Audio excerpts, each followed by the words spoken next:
early people of the peninsula.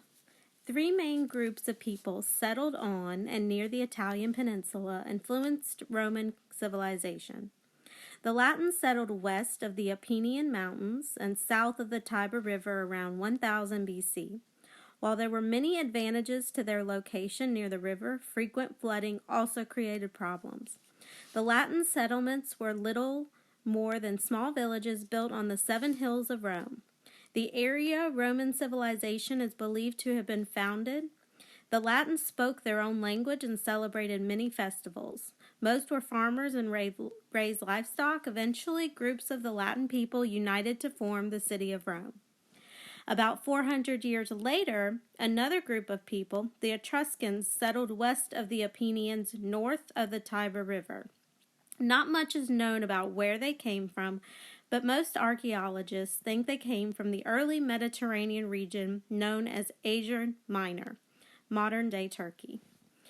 It is highly likely that the Etruscans had contact with the ancient Greeks, as their alphabets were similar. In addition, both groups had human-like gods. Also, the Etruscans were very skilled in pottery, engineering, and building. Archaeologists have discovered many impressive drawings and artwork, leading them to believe they were the first people to use the arch in architecture. Etruscans also built sewers and paved roads, which were very advanced activities for the time. Unlike the Greeks, Etruscan women seemed to have rights and greater opportunities. In addition to their influence through the Etruscans, the Greeks also directly impacted what would become the Roman civilization.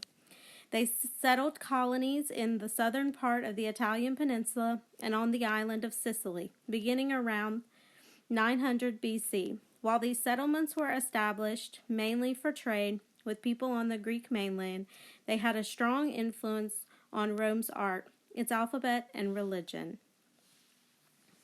Romulus and Remus.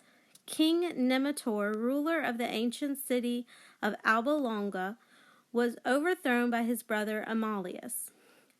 Numitor's daughter was plagued to serve the goddess Vesta and never marry, but Mars, the war god, fell in love with her and bore him twin sons. Fearing his nephews might one day steal his throne, Amulius put the boys in a trough in the Tiber River during a flood, assuming they would die. Instead, when the flood waters withdrew, the trough floated to the shoreline, where a she-wolf found the babies and cared for them as her own. One day, when the boys were playing in the woods, the king's shepherd came upon them. When he couldn't find their mother or anyone caring for them, he took the boys home and raised them as his, giving them their names Romulus and Remus. Grew into strong men, skilled with weapons for hunting and warfare. Remus was hunting one morning when he was seen by the king's guards and brought in for questioning. Numitor, who was still alive, though no longer king, realized who Remus was and spoke to him. Numitor explained how his evil brother had overthrown him and told the story of the twins' real mother and father.